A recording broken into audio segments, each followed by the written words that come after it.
Pessoal, vamos lá. Tô aqui hoje com o Yukio Takada. O cara é maratonista. Escreveu um livro aí que a gente vai falar mais tarde aí na nossa conversa, falando sobre corrida de rua, obviamente, né? E os desafios que foram correr aí a primeira maratona. E a gente vai começar o nosso bate-papo falando sobre corrida de rua e depois a gente vai falar um pouco mais sobre o livro também. Tá? Vamos lá, Yukio. Vamos lá. Bom, professor, obrigado aí pelo convite, né, para a gente estar batendo esse papo. Bom, eu sou Yukio Takada, né, como o professor Thiago falou, sou atleta amador, então, mas antes de ser atleta, também sou profissional da área de finanças, eu trabalho numa indústria multinacional, sou administrador de profissão e também como professor universitário. Então, eu divido meu tempo aí entre ser professor, né, entre trabalhar com finanças em uma indústria e, no que for possível, 3 vezes por semana, uma corridinha. Ainda sobra tempo para correr, para treinar, né? Tem que treinar, tem que treinar. É o momento de uma válvula de escape, é o momento meu. Ah, sem dúvida. Faz toda a diferença no dia a dia, né? Com certeza. Para a gente começar, Yukio, a primeira pergunta, eu queria que você definisse a corrida em uma palavra. Inspiração, né? Porque o dia fica diferente quando você corre, né? Exatamente. E a inspiração é o que nos move, né, na verdade, né? É A atingir o objetivo, seja objetivo, isso ele mesmo. pessoal ou profissional, né? Isso é super, super importante. Acho que o poder que a corrida nos traz, né? Assim, principalmente falando isso por mim, ela me dá um poder de concentração, até mesmo eu consigo resolver vários problemas do dia a dia quando eu estou treinando, né? Isso é o papel fundamental aí, um dos, né? Na corrida. Exato, eu também. Olha, às vezes o pessoal fala, saiu que você só tá correndo, que você tá onde? Mas a cabeça tá no trabalho, a cabeça tá em como elaborar uma aula legal, a cabeça, ou seja, eu tô ali no momento ali correndo, mas a minha cabeça está trabalhando também, né? Só que está trabalhando num ambiente diferente, num estado diferente, né? De espírito, inclusive. Exatamente. E assim, o que que a corrida trouxe para a sua saúde? Já que isso você conta no livro, né? Que É, todo esse desenvolvimento da corrida trouxe uma melhor qualidade de vida para você. Eu queria que você contasse um pouquinho mais sobre isso. bom, o que aconteceu comigo é o que acontece, que eu acho que 99% aí das pessoas que começam a correr. Ou seja, é o dia em que você vai no médico, né? Passa por um exame de rotina e o cara fala: olha, você tem que praticar atividade física. Se você não praticar atividade física, a gente vai entrar com medicamento. Né? Isso aconteceu comigo. E aí foi que eu comecei a ir para academia e tudo, mas nunca gostei dessa parte de musculação em si, né? E aí a única parte que eu gostava na academia era a esteira. E aí eu falei assim, bom, se é para correr, por que que eu vou ficar dentro da academia? Eu vou correr na rua. E aí comecei a correr na rua e passei a gostar. E aí agora eu volto, né? Depois de um tempo, eu volto para a academia, já com trabalho de funcional e pilates, porque vai me trazer uma base para melhorar o meu desempenho na corrida. Aí é aquilo que é a questão da gente falar de ter objetivo, né? Ou seja, agora eu vou para a academia com um objetivo, que é a melhoria, né, do condicionamento físico, do fortalecimento muscular. Aí eu passo a gostar, mas também não é aquela musculação. Já é um treino mais funcional e o Pilates. Legal. E queria que você contasse um pouquinho mais sobre a sua rotina, desde o do momento que você, do primeiro treino, né, em si, aquela dificuldade inicial que todo mundo vai enfrentar, né, por conta da baixa do condicionamento. Isso você conta muito bem no livro, né, as dificuldades que você foi enfrentando desde do primeiro quilômetro até o desenvolvimento final, que foi a maratona de Salvador, né? Que a gente conta isso no livro, né? Exatamente. Então, rapaz, todo mundo começa, né? É o caminhar. Ou seja, bom, então vamos dar um trotezinho, né? Corre ali 200 metros, caminha os outros 500, e aí vai. Aí você vai aumentando, né? Gradativamente, você vai aumentando o volume de corrida e diminuindo a quantidade de caminhada. E aí é quando você vai começando, aí você começa a suar bastante, você começa a sentir realmente, né? As sensações do pós-corrida, né? Que é uma sensação extraordinariamente, né? Muito boa. E aí, claro que você começa a se desafiar. Bom, olha, corri 1 quilômetro hoje. Ó, corri 2. E aí vai indo. Aí, melhor sensação incrível é você fazer a sua primeira corrida, né? Que eu fiz a minha primeiro de 5 quilômetros. Então, aí você vem, ganhou uma medalha. Ou seja, aquela medalha não representa, não é porque você chegou na frente, você chegou bem, é porque é a primeira conquista que você tem, né? De algo que você não fazia antes e que passou a fazer. E aí começa a despertar, né? O desejo, você começa a fazer novas amizades, né? É um nicho muito legal para você fazer amizade. Gente, todo mundo focado num objetivo, né? Que é qualidade de vida, saúde, bem-estar, né? Então você começa a conhecer gente nova, gente bacana. E aí você começa também a viajar, conhecer lugares, e aí você vai fazendo prova, 5 quilômetros, 10 quilômetros, e aí você quer se desafiar. Aí vai na meia maratona, aí o meia maratona você já está no, opa, sou meio maratonista, mas sempre fica aquela pulguinha atrás da orelha, assim, olha, tem que ser maratonista, tem que terminar esse ciclo aí. Aí foi que eu continuei, né, treinando, até chegar lá na maratona, né, concluí minha primeira maratona em 2018, foi a Maratona de Salvador, que é essa que eu trago lá no livro, né, toda a saga aí para sair lá de um sedentarista, não sei, ou seja, um sedentarismo total para um cara que conseguiu completar uma maratona, uma das maratonas mais difíceis do Brasil, que é Salvador, por conta do clima, né? Exatamente. E no livro você trata muito bem, né? Que se não fosse aquele baque, né, do check-up, com todos os exames completamente alterados, você não teria conhecido esse universo da corrida, né? Com certeza. Como eu falei no início, ou seja, a primeira coisa que a gente precisa compreender é que a saúde, a corrida foi para me trazer saúde e bem-estar, né? Então, quando eu decidi fazer uma maratona, primeira coisa, vou fazer novamente um check-up, e aí é que entra, né, toda aquela satisfação de que realmente você fez a escolha certa, que é você olhar o exame de 2, 3 anos atrás e comparar com o exame que foi na época que eu decidi fazer a maratona, era completamente diferente. Aí já eram exames onde você tinha toda uma taxa regular, né, dentro do funcionamento do seu organismo, tudo. Tanto que o meu médico até se assustou. Ele, rapaz, você voltou agora, tá parecendo menino. Com a saúde igual de menino. Eu acho que além de, é claro que à medida que a gente vai treinando, né, a gente vai melhorando e a gente quer sempre buscar novos desafios, né? É claro que você não é nenhum, a gente não é nenhum atleta de alto rendimento, né? A gente busca sempre saúde e qualidade de vida, mas a corrida ela tem, diferente de outros esportes, que você vai melhorando, você quer ir correr, você passa dos 5, quer ir para os 10 e assim, até chegar numa maratona, né? Só que não é todo mundo que vai para maratona. Sim, eu digo que os treinos para meia maratona é o meio do caminho, né? Porque você tem ali já o treino para meia maratona já é um treino mais intenso, enfim, mais volumoso, diferente dos treinos de 5 e 10, que são os treinos com volumes bem menores, né? E aí o pessoal decidiu, opa, vou para maratona, não vou, eu fico ali naquele em cima do muro, né? Assim, mas você cruzar a linha de chegada realmente principalmente dos 42 quilômetros, é uma sensação quem só tá lá, né? Quem tá lá que É, vai. Você consegue descrever a emoção, né? Eu, particularmente, toda vez que eu termino uma maratona, enfim, principalmente uma meia maratona, cara, eu termino extremamente emocionado, meu.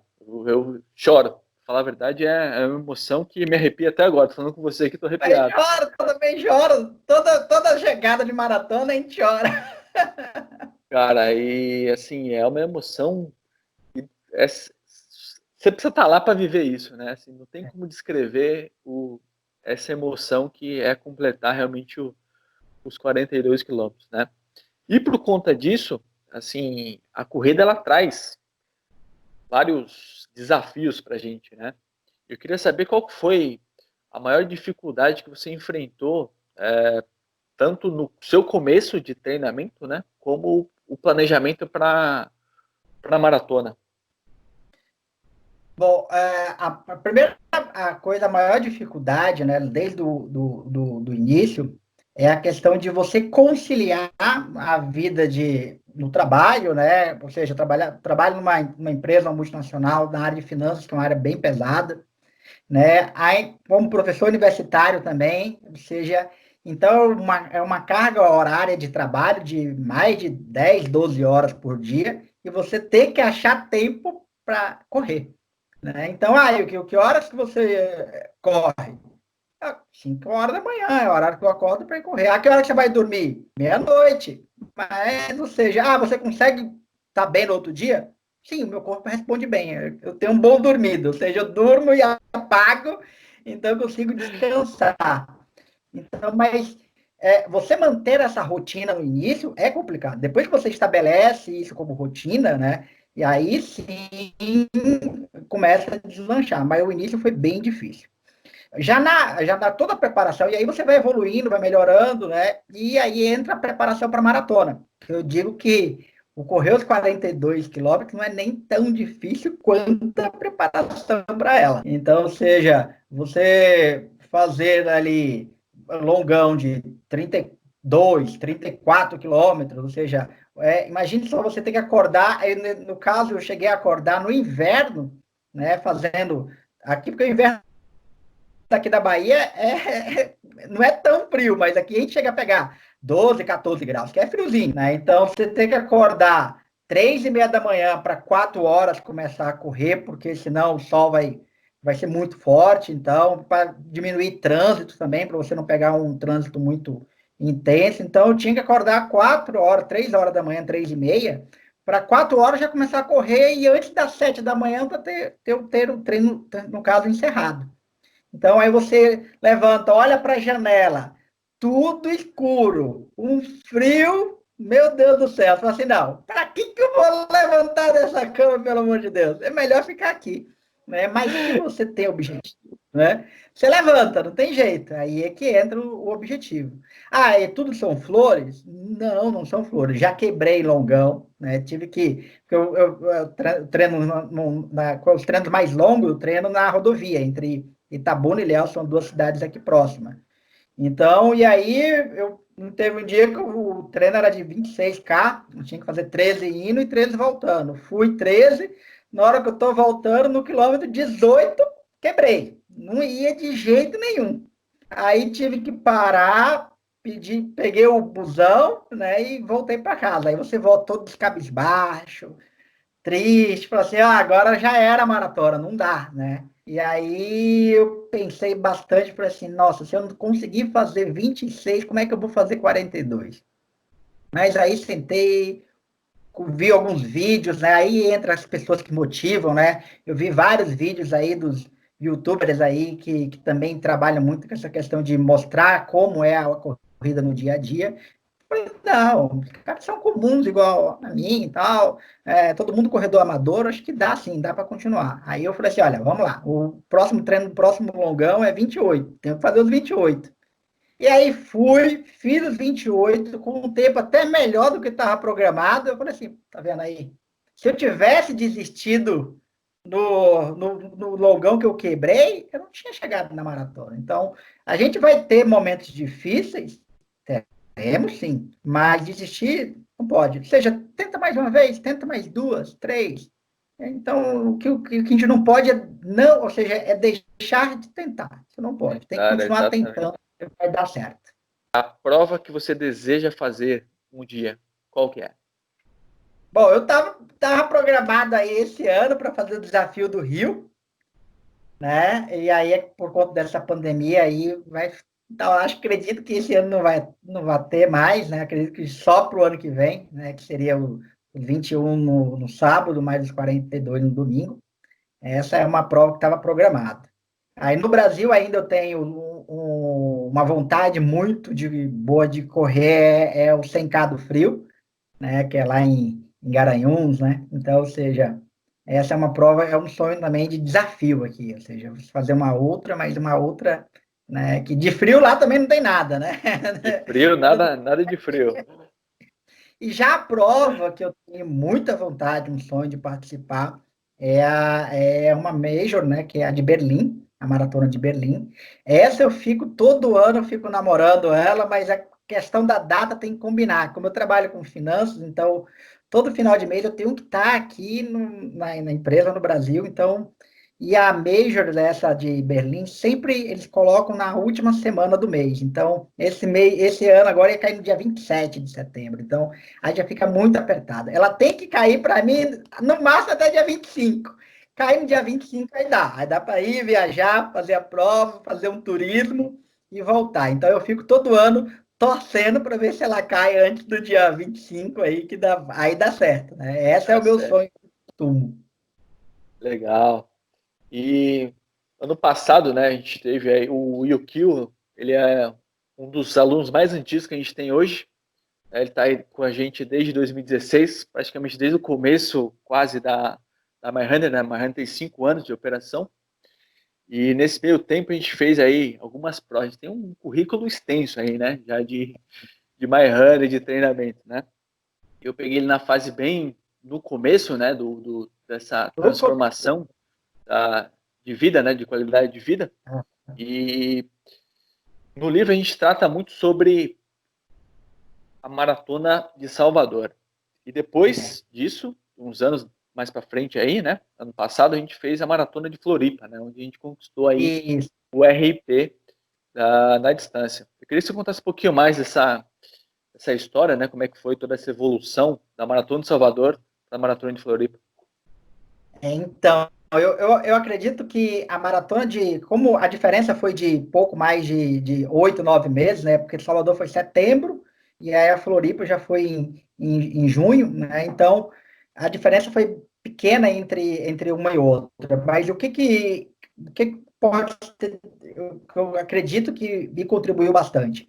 Porque como eu treinei a maratona, né, para a maratona de Salvador, ou seja, você começa a treinar bem forte, porque Salvador é uma prova difícil, né? Então, e aí entra também a experiência de já ter corrido uma maratona, de saber um pouco dosar, né, o ritmo no início, no meio e no fim.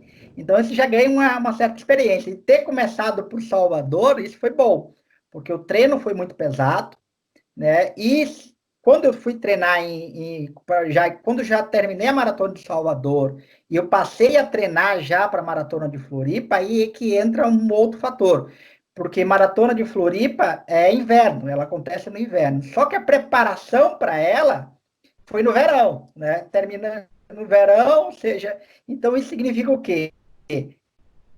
Eu tive uma preparação no verão do Nordeste e fui correr no frio do Sul.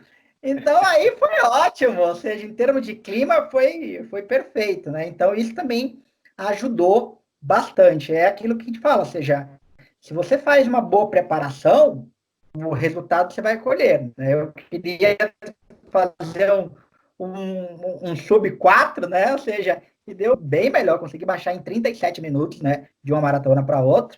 E aí eu terminei lá em 3 horas e 47, e aí foi conseguir fazer aí muito melhor do que o sub 4. Exatamente, foi uma preparação completamente diferente, né? Da primeira para a segunda Totalmente diferente. maratona, né? Já que da primeira para a segunda a gente já tinha uma base muito bem consolidada.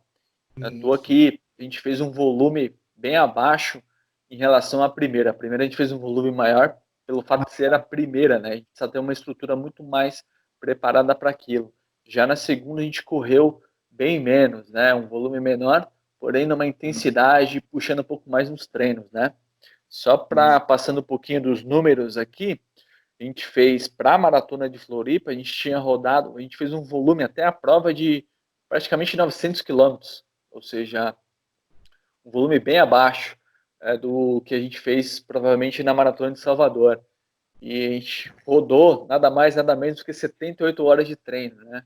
Novamente pelo fato da base já estar consolidada, a gente optou por um volume menor e uma intensidade muito maior, onde a gente explorou um pouco mais os treinos intervalados, a gente colocou, se eu não me engano, treinos de ritmo principalmente mais intensos, que foi o primeiro treino da semana, e os longos fracionados, os longos combinados, só que uma variação de ritmo entre determinados quilômetros e tal, né, para melhorar ainda mais a velocidade.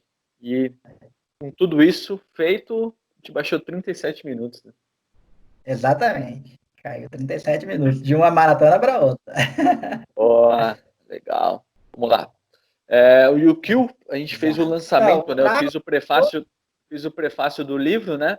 E a gente fez o lançamento do livro o ano passado, né? Foi isso? Ano passado, em fevereiro do ano passado. Legal. E no livro, o Yukio trata desde o começo, né? Quando ele teve todo ali a ida ao médico, a ida fazer o check-up, até o desafio que foi correr os 42 de Salvador. No livro faz toda essa linha do tempo até os 42 quilômetros. E o Yukio vai falar um pouquinho agora sobre o livro, rapidamente, e aí o livro, a venda é diretamente com ele, né? A gente vai divulgar para vocês também. Então, esse daqui foi o livro, gente, que eu decidi, né, contar um pouco da minha história, porque para mostrar que qualquer um pode, né, sair lá de um diagnóstico ruim, né, dentro de um consultório médico, e aí você conseguir lá chegar até uma maratona. Então, e aí no livro eu trago justamente isso, qual foi toda a etapa. É claro que eu não comecei já pensando em correr uma maratona. Né? Inclusive, eu trato começando meu objetivo foi cuidar da saúde. E aí entra toda essa parte de cuidar da saúde, de alimentação, da preocupação com acessório, com tênis, com estrutura para correr, com a orientação de um profissional, né? Até chegar aí passando etapas, né? Prova de 5, eu conto minhas provas de 5, de 10 quilômetros, a primeira meia maratona, a dificuldade de treino também, que a gente tem bastante, né? Falta de tempo, né? E tudo mais. Até chegar um dia que eu, sentado no sofá, assistindo a transmissão da Maratona do Rio, né? E aí o narrador falou, apenas 1% dos corredores do Brasil, né? Fizeram ou fazem uma maratona. Eu falei, então eu tenho que. Né? E aí busquei ação, aí fiz o check-up médico de novo para saber se estava tudo ok. Aí vi que estava tudo ok. Conversei com o Dano, falou assim, e aí a gente começou. E nisso, aquilo que eu falei, como eu senti como é tão difícil a preparação para uma maratona em si, mas ao mesmo tempo é tão prazeroso que eu falei assim, não pode ficar somente na minha cabeça. Né? Então, eu decidi colocar escrito, né, para que outras pessoas possam ler e ver que é possível, né? Ou seja, desde que você queira, né, você consegue. E aí a gente vê tantas vezes, né? A gente viu agora um senhorzinho aí em Londres, né, 100 voltas, né, para poder arrecadar, né, dinheiro com relação à pandemia, que ele arrecadou não sei quantos milhões de libras, né? Ou seja, todo mundo pode, gente, desde que você tenha um objetivo. Né? E aí eu trago exatamente isso no livro. Meu objetivo final era concluir lá a Maratona de Salvador e, graças a Deus, deu tudo certo. Legal, legal. E, bom, pessoal, é isso, né? O livro a gente vai aí divulgar aqui, vou deixar o contato do Yukio para vocês comprarem o livro, tá? É um livro bem bacana, conta a história ali de toda a trajetória até o objetivo final e vale a pena a leitura, uma leitura bem, bem gostosa que você acaba lendo aí, quando você vê já acabou o livro, né? É bem bacana o livro. Bom, basicamente é isso, Yukio. Valeu, obrigado aí pela oportunidade. E hoje eu falei com o Yukio, aqui, nosso assinante da MyRunner há 4 anos. O Yukio, morador é lá de Itabuna, na Bahia. Ele contou toda a trajetória dele para maratona de Salvador, né? E foi um bate-papo bem bacana, espero que vocês tenham gostado. Bom, Yukio, obrigado e estamos juntos aí nos próximos desafios.